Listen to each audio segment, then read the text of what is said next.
जय श्री कृष्ण।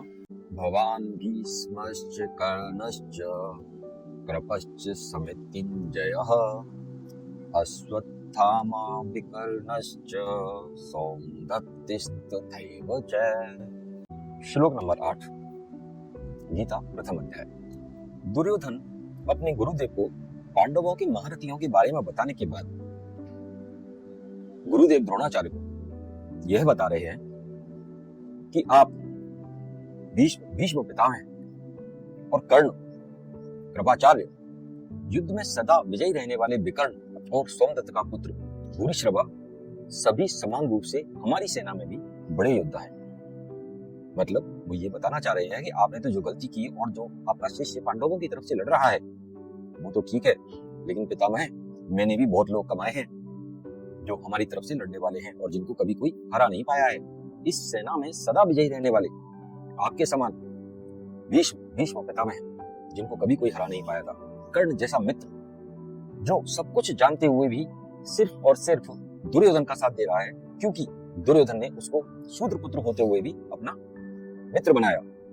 गुरु कृपाचार्य जिनके बारे में सारी दुनिया जानती है कि उनको कभी कोई हरा ही नहीं पाया। अश्वत्थामा जो महान वरदान से सृजित हैं।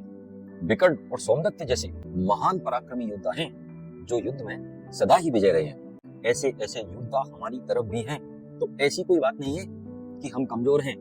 लेकिन गुरुदेव आपकी वजह से ये परेशानी तो हमको रहने वाली है ही कि पांडवों की सेना और भी ज्यादा मजबूत हो चुकी है।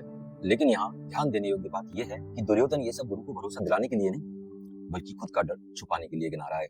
आज के समय में अगर बात करते हैं तो आज भी कई शिष्य सीवी रैंक सर्टिफिकेट गिनाकर गुरु को प्रभावित करना चाहते हैं, लेकिन गुरु को नामों से नहीं नियत से फर्क पड़ता है।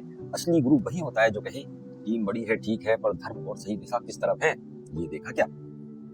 आज के जमाने में भी दुर्योधन कम नहीं हुए हैं, बस युद्ध भूमि की जगह बोर्डरूम और क्लासरूम हो गए हैं। इस श्लोक को अगर हम आज की हिंदी में रूपांतरित करना चाहें तो छोटी सी इन दो पंक्तियों में कर सकते हैं।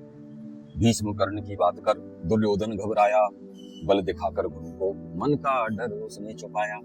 तो सच्चाई ये है कि आपके पास कितने योद्धा हैं, कितने महारथी हैं, कितना टैलेंट है और कैसी टीम है, वो तब तक इतनी सार्थक नहीं होती जब तक कि आपके मन के भाव उस अनुरूप अच्छे नहीं होते हैं। आज ये गीता का श्लोक 8 हमने आपको सुनाया जो दुर्योधन की अपनी गाथा गा रहा है और उसको कर्म याद आ रहे हैं थोड़े थोड़े धीरे धीरे, लेकिन वो अपने मन को समझा रहा है कि विजेता तो मैं ही हूं। अगले श्लोक में मिलते हैं नई जानकारी के साथ। तब तक के लिए नमस्कार। जय श्री कृष्ण।